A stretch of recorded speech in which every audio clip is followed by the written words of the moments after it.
Hi guys, welcome back to our channel. நம்ம கிட்டி official சேனல்ல வந்து பாத்தீங்கன்னா இன்னைக்கு ஒரு சூப்பரான ஒரு ஈவினிங் vlog தான் பார்க்க போறீங்க. ஈவினிங் வந்து ஆபீஸ் முடிஞ்சு வந்தாச்சு. இதுக்கப்புறம் நம்ம என்ன பண்ண போறோம் அப்படிங்கறத ஒரு சின்ன vlog நம்ம பார்க்கலாங்க. நம்ம வந்து பாத்தீங்கன்னா இப்ப ரொம்ப டயர்டா இருந்துச்சு. அதனால வந்தோடனே கொஞ்சம் டீ குடிச்சோம். Black டீ குடிச்சோம் நம்ம. நெக்ஸ்ட் வந்துட்டு நீ டின்னர் ரெடி பண்ணணும் நைட்டுக்கு. என்ன ஸ்பெஷல் செய்யறதுனே தெரியல.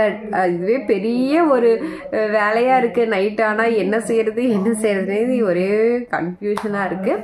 சரி வாங்க நம்ம போயிட்டு சமையல் கட்டில போயிட்டு என்ன பண்ணலாம்னு சொல்லிட்டு யோசிக்கலாம் இருந்துச்சு. ஸோ அதனால பிரச்சனை கிடையாது. நைட்டு வந்து பாத்தீங்கன்னா தோசை ஊத்திடலாம்னு முடிவு பண்ணிட்டேன். குழம்பு தான் கிடையாது. சரி சட்டுன்னு ஒரு சாம்பார் ரெடி பண்ணிடலான்னு இருக்கேன். முள்ளங்கி இருக்கு. ஸோ முள்ளங்கி சாம்பார் தான் வைக்கலான் இருக்கேன். டக்குன்னு வச்சிருவேன். அது எப்படின்னு உங்க கூட ஷேர் பண்ணிக்கிறேன்.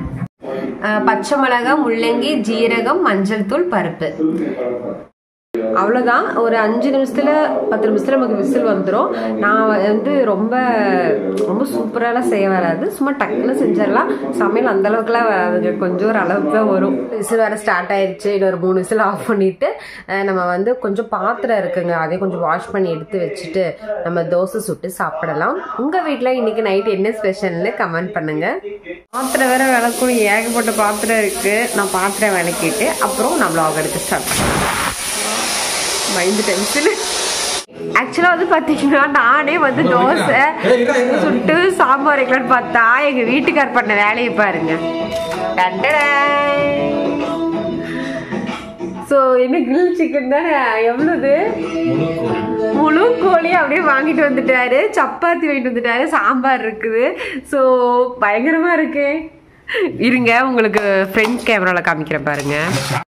எக்ஸ்பெக்டே பண்ணல ஹஸ்பண்ட் வாங்கி தருவாருன்னு. ஸோ ரொம்ப சர்ப்ரைஸாக வாங்கி கொடுத்தாரு. டேஸ்ட்டும் வந்து பார்த்தீங்கன்னா நல்லா இருந்துச்சுங்க. சப்பாத்தி கிரில் சிக்கனும் டேஸ்ட்டும் நல்லா இருந்துச்சு. தம்பி வந்து ரொம்ப விரும்பி சாப்பிட்டாங்க. நாங்கள் 3 பேரும் ஒன்றா உட்காந்து சாப்பிட்டோம். ரொம்ப ஹாப்பியாக இருந்துச்சு. ஒரு வீக்கெண்டில் இந்த மாதிரி 3 பேரும் ஒன்றா உட்காந்து சாப்பிட்றது ரொம்பவுமே சந்தோஷமாக ஃபீல் பண்ணேன். ஏன்னா ரெகுலராக வந்து ஆளாளுக்கு சாப்பிட்டு அப்படியே கிளம்பிடுவோம். ஸ்கூலுக்கு போயிடுவோம், ஆஃபீஸ் போயிடுவோம். இந்த மாதிரி ஒரு வீக்கெண்டில் ஒன்றா உட்காந்து சாப்பிடும்போது ரொம்ப ஹாப்பியாக, அது ஒரே பிளேட்டில் இந்த மாதிரி வச்சு சாப்பிடும்போது ரொம்ப சந்தோஷமாக இருந்துச்சு. ஸோ உங்களுக்கு எப்படி போச்சுன்னு கமெண்ட் பண்ணுங்கள் நைட்டு டின்னர். தேங்க்யூ.